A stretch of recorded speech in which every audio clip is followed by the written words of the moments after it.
let's do what we always do and just kind of dive in. Hello, everybody, and welcome to Chilluminati Podcast. I guess we're calling these minisodes or like 0.5 episodes. They're little in between. I called it a bonus shorty when I named the audition file just now. I like it. Bonus shorty works for me. bonus shorty, dude. Well, for those who don't know and who don't follow our Twitter, first follow our Twitter. Also go onto our subreddit because I did an announcement there as well. But Jesse right now is Chilluminati Pod. Hell yeah, dude. Hell yeah. At Chilluminati Pod, pretty much everywhere is where you can find us. If you don't know, Jesse is currently traveling abroad. He did bring all of his recording equipment. He just got a little unlucky on his first hotel stint where he didn't have very good internet. So we're gonna. He was also in the bottom of a salt mine in Poland. Was that where his hotel room was too? I have no idea. I was just that's where he was. So it was like a very weird place for him. It looked awesome though. It did. I'm very jealous. Yeah. God damn. But he's going to be in a new hotel soon, and we're going to make a second attempt at doing the full-on episode. I'm not going to spoil what we're doing here, but I'm excited to cover that. But in between, we wanted to make sure we give you a show. And much like the first minisode, this is going to be Alex helmed. He's got All I Know is an interesting story about a topic I won't spoil, and we're going to talk about it because I like the topic a lot. I've done some research, and much like many topics that I've researched, these can easily be connected to aliens in some way, because that's just how this world works. Yeah, so as I have hinted at a few times, I have been doing like a comedically in-depth amount of research about like alternate universes. Yeah. Lately, and that's like kind of like the overarching theme of like probably what I will eventually present to you someday. If just research takes a really long time. I feel like people don't really understand that. Like if you really want to do like not just looking up something in a book that somebody already wrote, if you really want to do research, it's a very long process to like pull it out and make it into something reportable. Yeah, and a lot of the time too, just to kind of go off on that, these episodes that we do are like usually about 2 weeks worth of research for me. But when we are looking at something like a multi-parter, I know people are really excited to talk about Skinwalker Ranch in the future because I've teased it a little bit. For that alone, that's going to be a multi-parter in which I pulled in a voluntary research assistant. So like, to be able to hit the bigger things, it's a lot. You have to read books. You have to deep dive into the internet where those terrible websites are. There's like a ton of documentaries you could watch on pretty much any weird subject you want. Yeah, and it's a lot of fun for me just to like do research. Like it's great. Really enjoy doing it. But it also definitely takes me some weird places, and so let me walk you up to like how I got here, and then basically it's gonna go like this guy wrote the notes for like a short episode on this topic. So the topic, first of all, that we're gonna be talking about today is doppelgangers. Yeah. Okay. So this is like a weird topic already because it's not totally something from myth. Like it's kind of just like if you boil it down, right? It's just like somebody that looks like somebody else. Like if you boil it down, but like what it is in the like supernatural sense is like seeing somebody that is the same as someone, like exactly the same. Mm-hmm. Maybe it's them. Maybe they're in two places at once. Maybe it's like an evil clone of them. There's a lot of different ways that doppelganging. I don't know what you call banging. Doppelgang banging. There's a lot of different. Too bad Jesse's not here for that. I know he would have loved that. He would sign. He would have loved that. If Jesse was here, he'd be like, "I'd doppelgang bang all my own doppelgangers." You know he would. I'd doppelgang bang a wolf man. That's his end game. But so basically, what happened was I read a crazy story online, and like traced it back like a million fucking times because they always just show up a billion times. Like it's crazy, like especially with like paranormal shit, how much just like straight up copy pasting is going on all the goddamn time. Yep. And so I traced this story that I found all the way back, and I'm not going to get into what that story is about now because that's going to spoil the later thing. But it led me to a man named Paul Begg, Begg. And nowadays, if you look that guy up, he's he's mostly like a Jack the Ripper researcher. Okay. Like he does a lot of like, like sort of like fringe stuff. I don't want to say fringe, but like he's like going in depth into some aspects of the Jack the Ripper mythos that are like less substantiated or like new takes. And I don't know. I don't know how legitimate any speculation can be about Jack the Ripper at this point. But he's he's respected in this field. He's not like some crazy guy. He's like respected. You know what I'm saying? Yeah. No, he's not what most alien researchers I come across are. Exactly. He's like a legitimate dude. But this book that I have in my hands here that I ordered as the source of that other story, to get to the bottom of it, is from 1981. Okay. The edition that I'm holding in my hand, and it's a first printing. And it is called The Directory of Possibilities. And I wish you could see this book. It's like purple and pink. I'm going to Google it. Yeah, it has a crazy-ass font on it. And it's like a little bit bigger than you would expect, which is like very cool. Oh, yeah, that's a cool-looking cover. Right on the cover, it says, "Truth is stranger than fiction. More than 500 spectacular supernatural phenomena that are possible." I think we all know exactly what kind of book this is. Yeah, I mean, I have, from my last, or the trip before my last trip, I think, I picked up 2 books. This one I picked up Edge of Reality, but I also picked up the 60 greatest conspiracy theories of all time. So you can imagine like that kind of thing. Book of the Weird. Yeah. I have like some like Reader's Digest books that are called like, unexplained phenomena. Mm-hmm. But it's like a Reader's Digest, so like who knows where it's coming from. But this one is really neat because I like this is interesting to me because like so basically like they just like reference stuff in this book and then there's no like glossary, right? Which like on the one hand is frustrating because like then they could just be making stuff up, right? Yeah, you want to be able to check the sources. Like, one of the most important things about doing something like this is being able to trace back sources and figure out where things originate from. Because taking things at face value, especially in this field, is very, very dumb. Don't do that. Right, exactly. And so I felt kind of weird about this if I was going to, like, present this as fact to you guys. But I'm going to present it to you as a reading from this book, and we're gonna like break it down and talk about it a little bit and like how weird it is. So we can like take it with a grain of salt. But I actually reached out to Paul Begg about the other thing that I was researching into, and he actually like wrote me back. That's awesome. And so one of the things in here he wrote, and it's one of those things that was like totally unsubstantiated in the book, but he actually like sent me down a course that I like was able to find some further leads on. So I don't want to say that I can say from actually researching it myself that not every single thing in this book is completely a fabrication. And so for that reason, I think it's fun to read from something like this and, just to consider it as a relic of the supernatural sort of like lore that's out there from the 80s. I present to you the section from this book on doppelgangers, and we're going to get right into it because it's a good little segment. Hell yeah. Let's go. Doppelgangers, phantasms of the living, are among the commonest but also the most puzzling forms of apparitions. And I immediately liked this because I have never thought of doppelgangers as ghosts of people that are alive, but that is a great way to describe a doppelganger. I immediately want to go off on a tangent. Let's go. So my first love as far as paranormal is concerned, before aliens really absorbed like my major fascination, ghosts were my big thing. I think I even told you and Jesse I'd love to drag you and the whole Scary Game Squad on like a real life ghost hunt one day because I have equipment and all that other stuff for it. However, there is this theory that I've read before and actually came across a second time not too long ago about what ghosts could potentially be. And while there's obviously the theory that ghosts are all dead people, what it could be is that ghosts are you encountering someone, even the possibility of encountering yourself at a different time. Like it's a thin fabric in the time space continuum, if you want to use like kind of Star Trek-y words, I guess.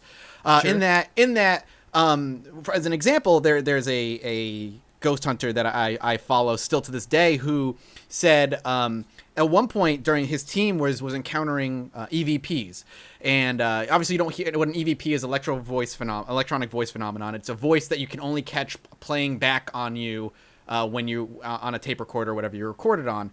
And as they were asking questions, the ghost voice they heard was also asking questions back, like "Where are you?" or "I hear you but I don't see you," and that immediately opens up the possibility that whoever they were talking to, because they were calling her by name and she was responding to that name, and was it opened questions. Is like, well, maybe they're not talking to the it's possible it's the ghost, right? It's possible it's her spirit stuck forever, or it's a possibility that at her time where she was alive, she was hearing these voices that she perceived as ghostly and phantasmal, and that they were literally speaking to each other in a way across time and space. I would love to do a study on like what people used to say to ghosts back in the 1800s. Yeah. And whether there's any correlation between that and what people say ghosts say. Right. It's wild. Very interesting. But he also used another example, and the example's a little vague on it because it was a while ago. I'm just remembering it. In that he had walked into a room and did like an EVP session, not long, and then he ended up walking out. And he sent somebody else into the room to sit in the room and do like a longer EVP session and chill. And the lady who he sent EVP session and chill. Yeah, like just sit in the dark, quiet, ask questions, that kind of thing. Yeah. And she said she saw a shadow person walk in, lean up against the bed, was there for a few seconds, and then walked out and disappeared. And oh my God. When she explained that to him, he said those were the actions that he actually took, where he walked in, leaned against the bed, asked a few questions, and left, and then sent her in. So, the questions are raised, well, did she see the shadow of what he did in the past? Is where they are, or where all these hauntings happen, are these weird, like, thin areas when it comes to time and space. And again, all of the things that I'm saying, I also take with a grain of salt because there's no real way to prove it. And it's so 1800s-y. Yeah, feeling. It's crazy. But I apologize. Ambrose Bierce. So the idea that you're throwing out is the idea that maybe you're, they're entities of people that are not dead or whatever or future. I've heard that before. So continue. Yeah. Lewis Spence has described the doppelganger or double as the etheric counterpart of the physical body, which may temporarily move about in space. In his autobiography, Yeats writes, "One afternoon I was thinking very intently," and that's William Butler Yeats, I imagine. One afternoon I was thinking very intently of a fellow student for whom I had a message.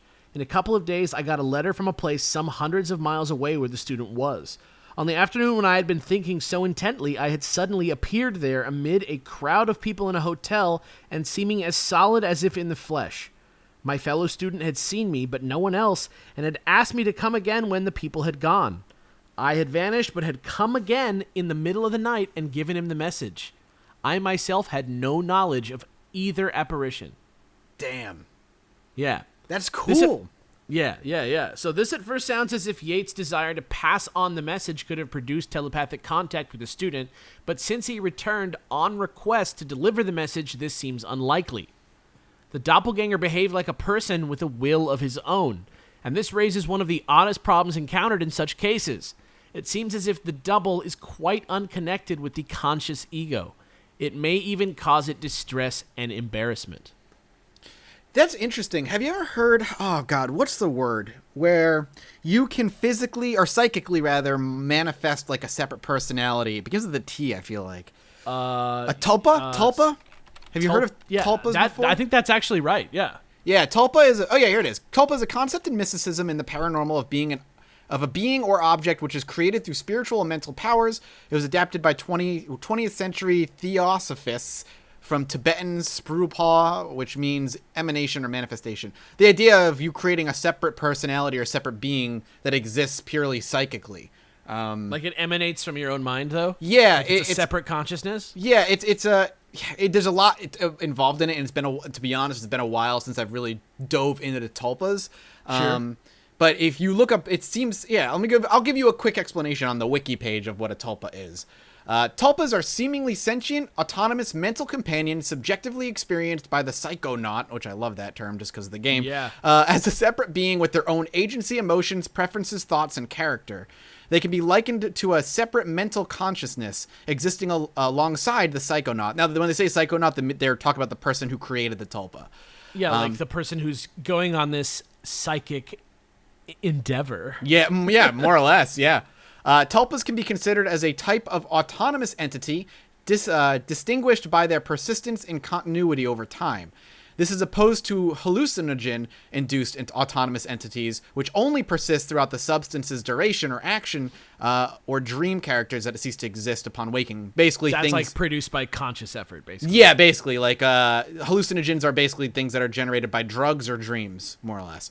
Interesting. Also, unlike autonomous entities, tulpas are often the product of intentional creation, starting with an idea of their characteristics and developed into a robust mental companion capable of meaningful interaction and communication through sustained meditative attention. So that is very interesting that you say that. Yeah, it came up. It kind of reminded me of tulpas in general.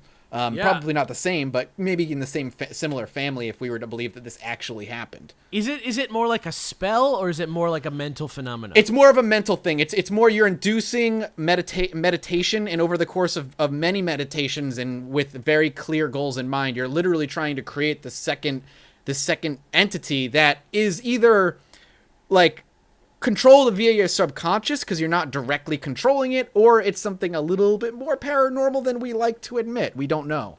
Do you think you could do it by accident? You think it's possible? Oh, I think if these things are possible and any of the stuff is possible, I think accidental creation of these things is probably more common than we want to believe. I feel like when a person is in a point of high stress or high trauma or high any type of emotion, I think we're more inclined to do things subconsciously with our own minds than we're aware of, and I feel like things like this could happen if it's true. Well, check this out. It goes on. Emily Saget, an attractive French schoolmistress, lost 18 jobs in 16 years between 1829 and 1845 because her astral double had a habit of appearing beside her, terrifying her pupils. On a typical occasion, Emily was picking flowers in the garden in full view of a class of girls whose teacher had gone off to consult the headmistress. Suddenly, Emily's form appeared in the teacher's chair. 2 girls tried to touch her and said she felt like muslin. Emily later said that she had looked into the room, noticed the teacher was away, and had felt worried about discipline, so the double was apparently a spontaneous projection, unwilled and unintended. One girl remarked that the real Emily in the garden became very pale when her double appeared in the classroom. That's wild. I don't know how I would feel like if that ever happened to me and what I would like just see myself in the room. You think there would be more when did this happen again? According to this, which has no sources, mind you. Right, so true. Grain of salt.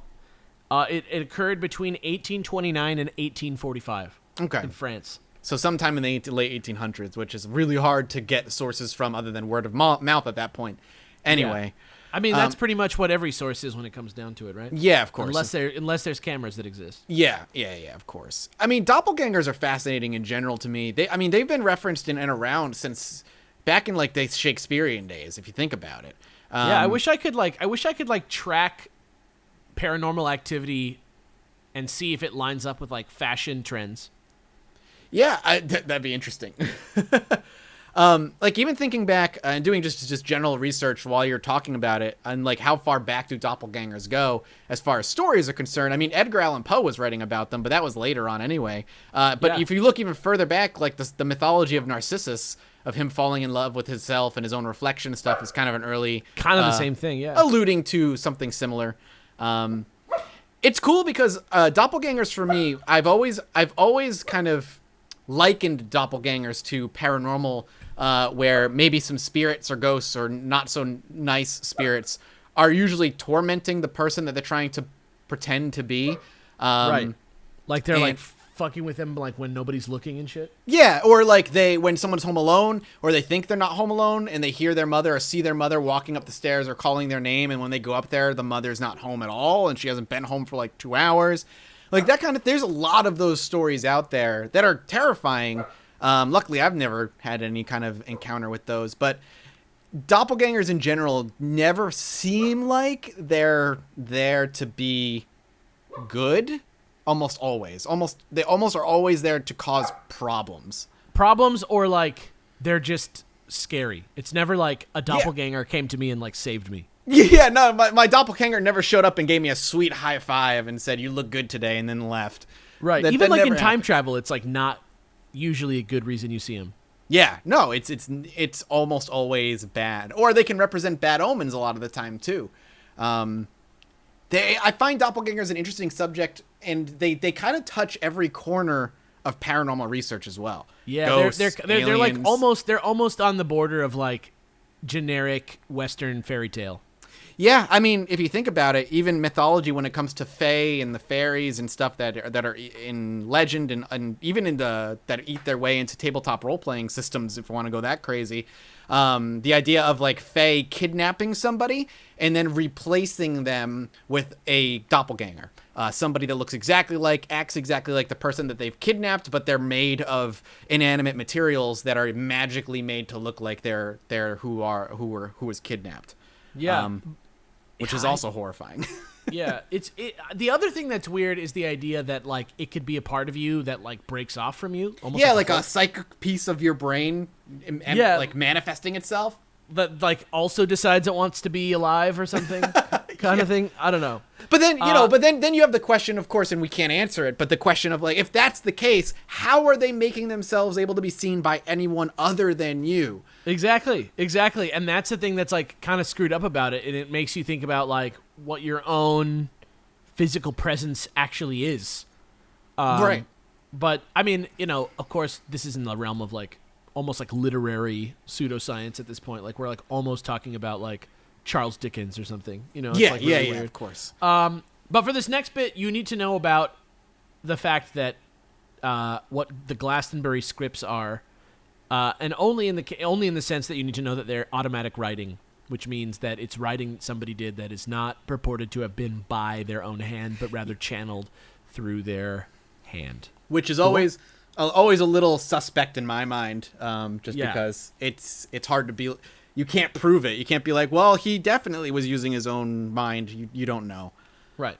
But the book goes on. In the case of the Glastonbury scripts, the communicator, who claimed to be a monk called Johannes, made the interesting remark, and this is the person, I believe, who was the actual writer, if you know what I mean, the spiritual writer. Right. I get what you're saying. The entity. Yep. Yeah. This is what the entity said. Why cling I to that which is not? It is I, and it is not I, but part of me which dwelleth in the past, and is bound to that which my carnal soul loved and called home these many years. Yet I, Johannes, am of many parts, and ye better part doeth other things. And certainly the study of, and that's the end of the quote, and certainly the study of cases of doppelgangers and vardgoers as well as of multiple personality suggests that our mind, even our personalities, may be of many parts. Okay? Now, this is again illustrated by another celebrated case. Okay? I've not heard of this before, but apparently it's very celebrated.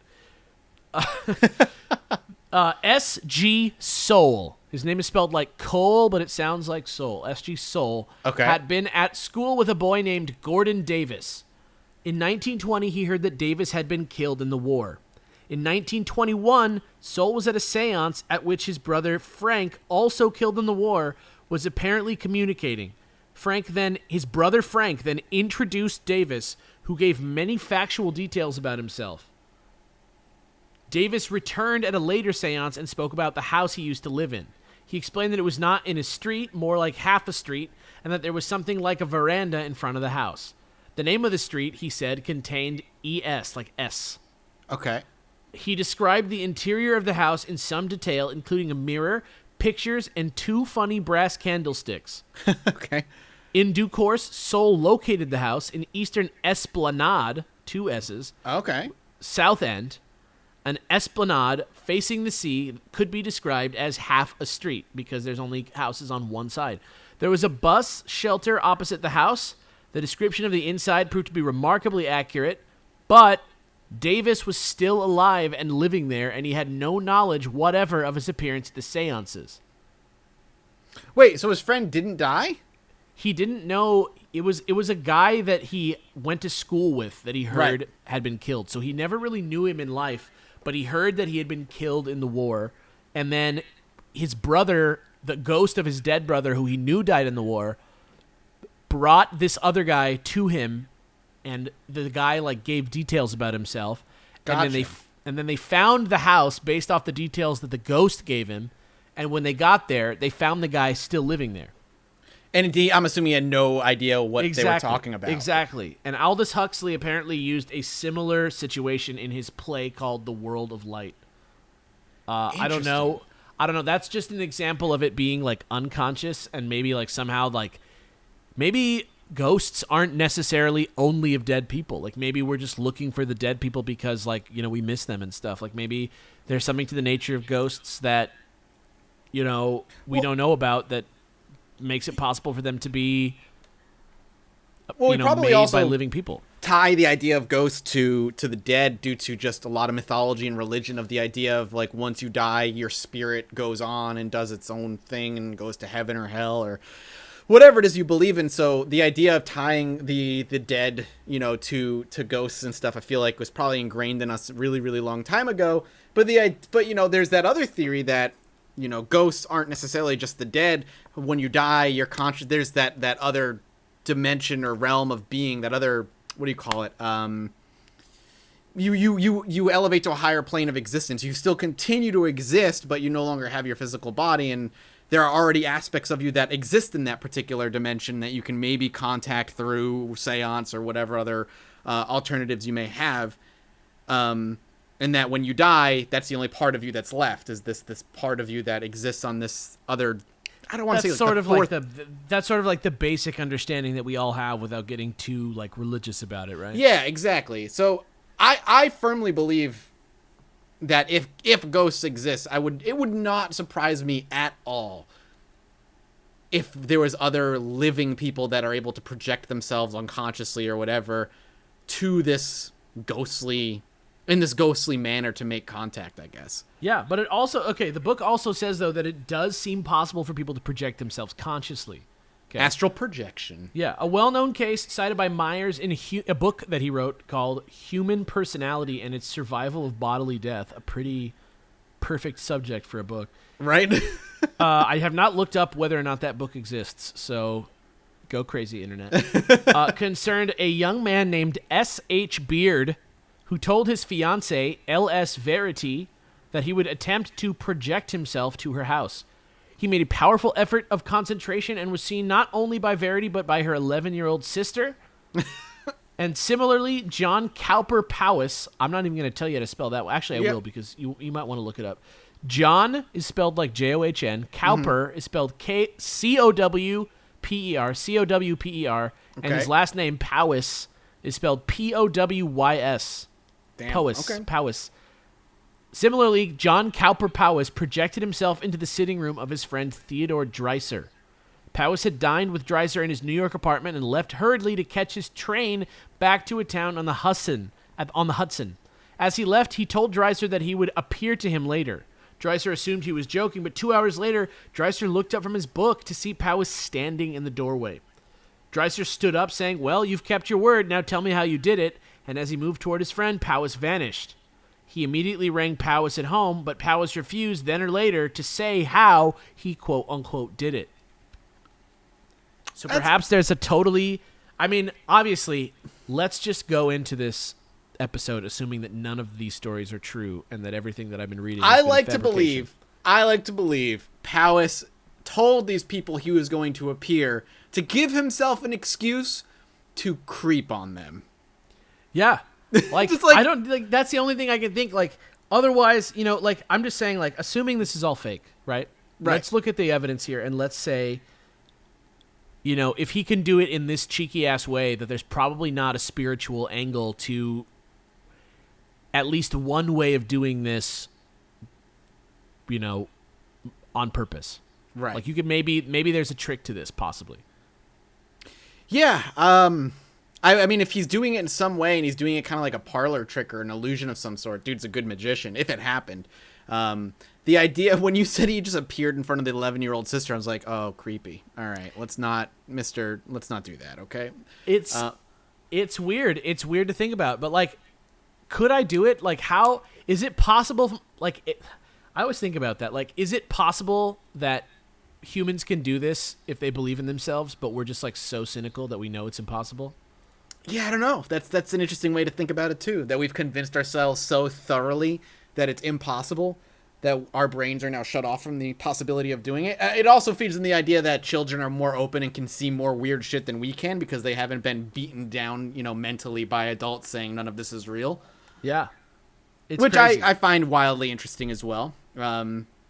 It's also that whole idea of mentally closing yourself off feeds into aliens as well, where the idea of an abduction scenario, that aliens are both a physical phenomena as equally as they are a psychic phenomena, that they are able to only abduct those or more easily abduct those that are already more open to the experience, because there's that boundary between their reality and our reality that is made more thin when your mind is more open to those ideas and you believe so fully that they can happen, that aliens can grab you a little easier.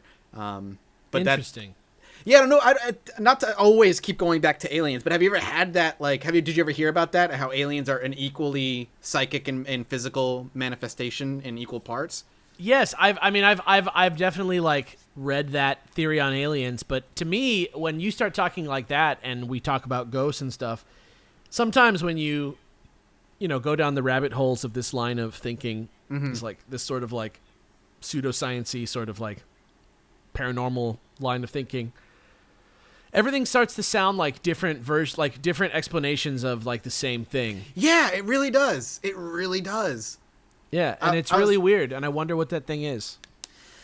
Yeah, and I mean, I'd love to have that answer while I'm still alive, obviously. But you do kind of poke at something that I feel like I've heard people talk about before. Like, the more you deep dive into this stuff, the more threads you see connected to all of the paranormal occurrences. And you can go one of two ways. You can go the more open-minded, well, if they're all connected, maybe they're all coming from something, a similar place or a similar idea.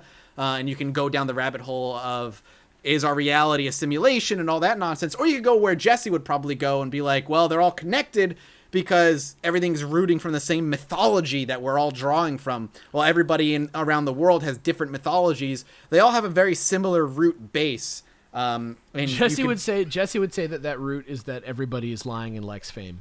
But the thing is, as simple as that explanation is, you can't discount humanity's need to be popular. I think he's probably right. Yeah, I do too. Unfortunately, but it's fun to talk about because there's always these other ways of thinking about it. And in the case of doppelgangers specifically, the book goes on that on the left and right, hypotheses already discussed, we may theorize that doppelgangers are basically telepathic images projected by the right cerebral hemisphere or the unconscious. Mm-hmm. This certainly fits the majority of cases, as it also fits Andrew Green's story of the woman in the telephone kiosk, which is only available to hear in this book, and I will get to in a minute. But yet, it is hard to see how such a telepathic image could be seen by a whole class, as in the Saget case. Here we are forced to give serious consideration to Spence's suggestion that the doppelganger is the astral double. And I think both are, equally, hard to swallow pills, but... Yeah, of course. One, it's about, one thing which I think is a lot more likely, right? Which is the untapped power of the human mind. Yes. There's a million sci-fi stories about that. And, a lot of the things that have been my problems over the years turn out to be something that's in my own brain, and I wouldn't be surprised if even ghosts were that. But yeah, I mean, a lot of experiences you can always trace. If you have personal experiences, at least for my end, I can always trace them back to a point in time where I was half asleep or not in a fully conscious state. Yeah, and it's strange to think about that. But also, there is also the possibility that it could be some sort of spirit or, whatever entity power that emanates from you that is some part of maybe science, maybe something else, maybe nature. I don't really know, what else, whatever that could be. I feel like that is the possibility that we are the least equipped to comprehend. Yes. I'm still waiting for the day government steps down and is like, aliens are real, by the way. That I think could happen. I think that is more likely to happen than a lot of people are willing to admit. Yeah. And that is it for this section on doppelgangers. I want to give credit to the actual author of that segment, who is a man named Colin Wilson, who is credited as a writer on many subjects, notably psychology and the paranormal. Cool. But before I go, do you have a weird doppelganger story or anything that fits into this? God, man, I wish I did. I wish I had like a personal like doppelganger story of my life, but I don't, other than the fact that I've read into doppelgangers, and they do pop up occasionally when you are in this line of research, because even things as simple as talking back about skinwalkers, which was episode 2 for us. Skinwalkers have a tendency of taking the shape of things you're familiar with or things you love, to bring down your defenses. I will say, I don't want to say I hope something weird happens to me that would be considered dangerous. It would be comforting almost, right? Yeah, like I'm down. Like if I get abducted by aliens or I encounter a ghost or a doppelganger, we started this podcast for a reason, and I hope we have ways. If it happens, I hope we can get the word out there, because I think out of the 3 of us, while we're all skeptical, some of us more so than others, we want answers, and that's the reason we even started this in the first place, because we're so interested in the truth and what's actually happening, that there's enough out there to throw doubt out there to make us question what is actually real and what isn't. What about you? Do you have a doppelganger story? So, sort of. I do, right. Sort of. So, this is like one of these weird stories, right?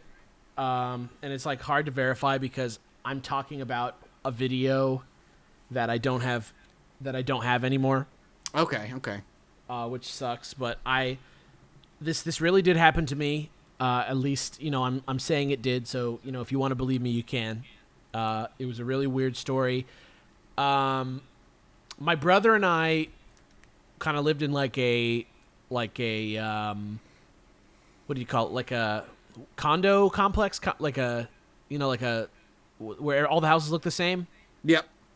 Like it's not quite a suburb, but it's like they're condos and they're all like in a little like complex together, like a homeowners association type vibe, right? So there's not a lot of like foot traffic, and a lot of old people live there, so it's very quiet. And so like me and him, we'd like screw around all the time, and we'd like run around outside, and nobody was there to tell us not to do anything, and it was really like a good free childhood, which was really fun.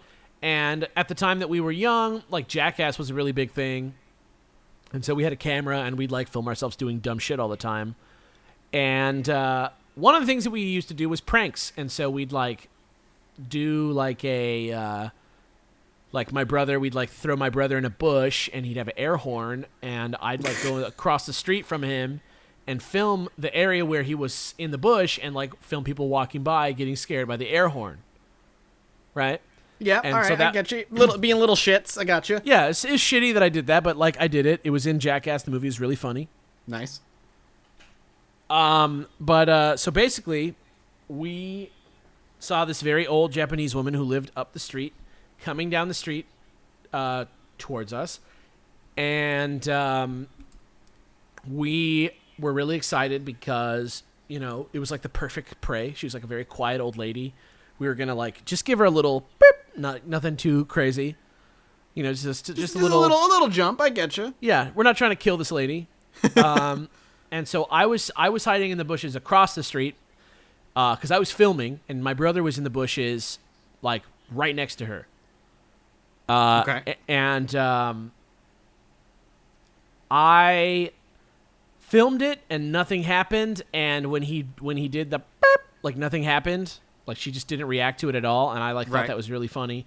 But I was like, looking at the footage and stuff, and when we watched it back, my brother watched it back first, and he was like really weirded out by it, and he was like, "This is like He was like, "This is really weird. Like, will you look at this?" And I looked at it, and there were two. There were 2 ladies walking next to each other that were both it looked like the same lady. Like it almost looked like twins walking. But there was only one when you were there in person. There was only one, yeah. And the weirdest thing about it was that I don't personally remember her doing this. She definitely could have, because I was definitely like laughing at the fact that she didn't respond. Yeah. But in the footage that I remember watching, and granted this is warped by my childhood and I couldn't tell you where this footage is now, but this is a real bona fide story, was that in the footage, she turns and looks almost directly into my lens. Oh, that's creepy.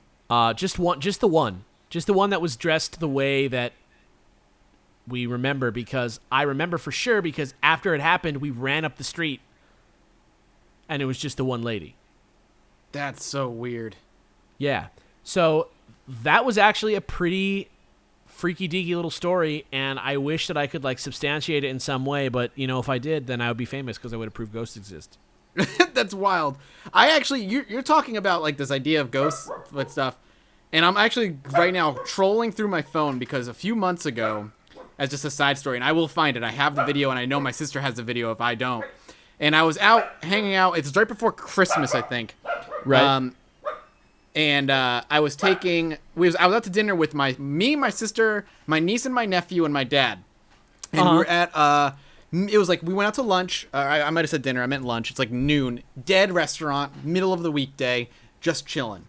And I was taking pictures of me and my nephew, and I was making videos of me and my nephew. And he was being silly, and he was like slapping spaghetti on the table and being just a fucking 1-year-old, as 1-year-olds are. Right. And I looked to I was holding him and taking a video of him while he was doing it, and I said to him, like, who's a bad boy? Because he was just being a little bit of a fresh monster. Yeah, a fresh monster. And it was cute, and we're laughing and stuff.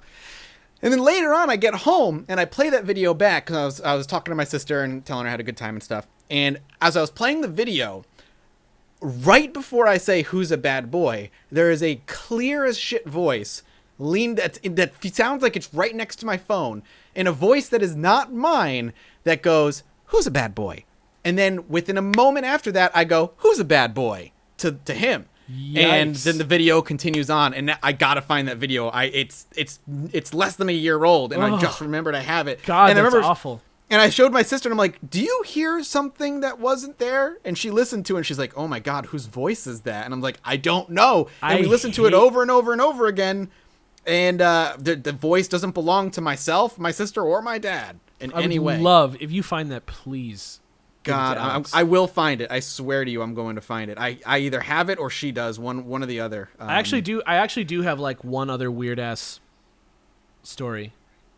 I could tell that now that it's just ghost story time. You reminded me of it. It's also like similar to a doppelganger story, because it says exactly what I am literally about to say. Yeah, and it's so weird. All right, this has almost nothing to do with doppelgangers, but now that we're here, I feel like it's time to tell the story. All right.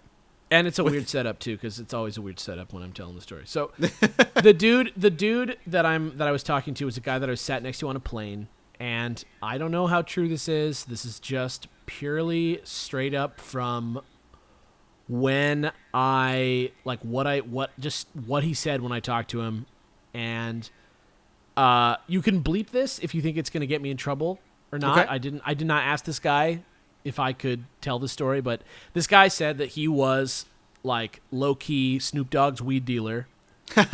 Okay. And that his son was on Snoop Dogg's like football team that he has, like that's his like pet project. Are you aware of this? Okay, I'm not aware of it, but this is a real thing, and I saw like footage, so I like believe that this is a real thing that this guy's saying. But he told me all these crazy stories about like times when he was like banging back in his youth, like all these like crazy like gang related stories, like guns and shooting and all this crazy shit. And that was like amazing. I love like when I sit next to somebody on a plane and it turns out to be somebody cool. But the whole reason that we started talking about it in the first place was that he asked me what I did for a living, and I told him I was a YouTuber, which is like my least favorite thing to do in the world. Yep, I've adapted to telling people I do video production. Yeah, I tell people I'm a YouTuber, and he was like, "Oh, good." And he like started getting his phone out, and I was like, "Oh boy, here we go." Because I thought it was gonna be somebody asking me like, "My niece does makeup, Yep. How does she get famous like you?" kind of thing. But he was literally asking me, "How do I upload a video on my phone to YouTube?" Which is like, as a YouTuber, something that I know about that is not often something that people ask me about. Yeah, no, not really. Usually it's how can I get famous? I don't usually do tech support, but I was like, well, what's the video? And he was like, yo, it's my grandson. He's like, he lives with me because my daughter died, and I'm pretty sure I have video of her like talking to him. Oh, damn. Yeah. And I was like, can I see the video? Yeah, that would be my. I'd be like, can I see that, please? Yeah. So he was telling me how the kid's like, he used the word touched, which is an out of date word that means the kid has the shining, basically. Yeah. But he was basically saying like the kid's like smart and quiet and he keeps to himself and he like talks to things that aren't there a lot and all that good stuff that creeps you out when you talk about kids. Yep. But he showed me the video and it's clear from the Jump Street that the kid loves Five Nights at Freddy's because earlier the guy was showing me like the kid likes Five Nights at Freddy's. Yep. And so at the time, I don't know how much you know about Five Nights at Freddy's, but there's more than I want to know. But yeah, but for those who may not, feel free to. Yeah, at the time, well, basically, it's a really shittily designed game where you like look indoors. That jump scare you. Yeah, and so at the time, the famous one was 4, and that one is set in a child's bedroom. Mm-hmm. And he was basically recreating the scene from the game. He was sitting on his bed with the camera facing like forward. You feel me? Yeah, I'm imagining it in my mind. And if you watch YouTubers play the game, a lot of the time they count because they are they're playing the harder levels of the game and they want to like try their strategy for opening and closing doors because you have limited power. And so you have to count and like everybody has their weird little system for beating this completely bullshit RNG game that sucks and is not well made. But If you watch the Let's Plays, right, like you'll see people counting, and so that's exactly what he's doing. He's turning the camera to the doors and he's counting.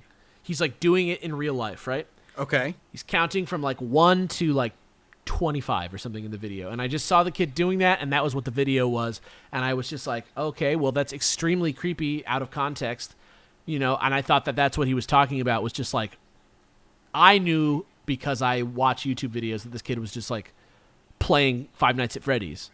Right.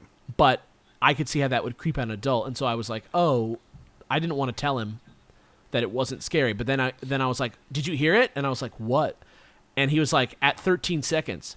And at 13 seconds, a woman's voice comes in and says, I love you, and then says the kid's name. Clear as a bell. See, that's like creepy. A grown-ass woman's voice, like ASMR'd into my ear and like whispered it. But I know that it couldn't have been somebody because he was clearly holding it to his chest. I don't know. That's the best evidence we can. It seems most people can get is like disembodied voices that are clearly not coming from anybody that is in the room, but are there and you can't explain it. I'm actually texting my sister right now because I can't find the video. I know I have it, but I can't find it right now. Damn it, man. Yeah, but anyway, here's to doppelgangers for being that type of paranormal occurrence that's not super sexy, that makes you feel weird, that's hard to believe a lot of the time, but that like if you see, you are like instantly convinced is real. Yep. It's a good time. It's a good type of paranormal occurrence that I think people like don't really like get into in a fun way anymore these days.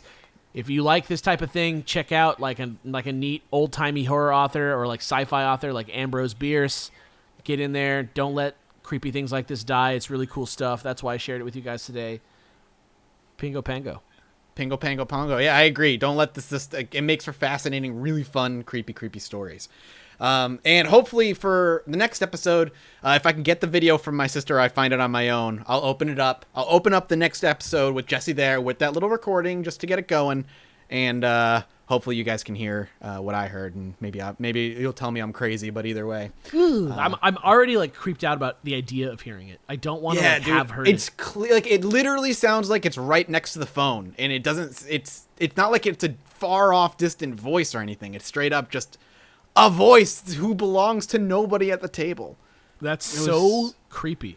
Yeah, it was creepy. It was really weird. Now I'm excited to hopefully show that off on the next episode. But we'll wrap up this little mini episode that's almost as long as a normal episode, but less a deconstruction of a very particular event and more of this is cool and it's tied to a lot of very interesting things. So Alex, I appreciate it very much. I'm glad we were able to get something out for the people who've been clamoring for more stuff, which is always a big compliment. So thank you guys. Yeah. No, God, it's no one's fault, man. That's Jesse's traveling and there's nothing we can really do about it. But hopefully we'll have a proper episode up for the next one, hopefully within a few days. The next episode, all I'll say about the next episode is that I wanted to pair this episode with another episode we already did back to back, but after having done that episode, my brain was fried and I wanted to hold off a little bit and do something a little less crazy. So I can't wait. It'll be a tinfoil hat type of episode, guys. As always, if you enjoyed this and you want to talk about it, the subreddit Chilluminati Pod is the best way to drop topics, and there's so many people on that subreddit now. It's phenomenal. If you want to tweet at us directly, Chilluminati Pod on Twitter. We are already almost at, I think, 250 5-star reviews on iTunes, which is bonkers. It's insane. You guys have been amazing for supporting the show, for how young it is. Keep an eye out. We're working on some really cool stuff behind the scenes, and we'll be back hopefully really soon. In a few days. Yeah, really, really soon. We'll see you guys later. Peace. Bye. Bye.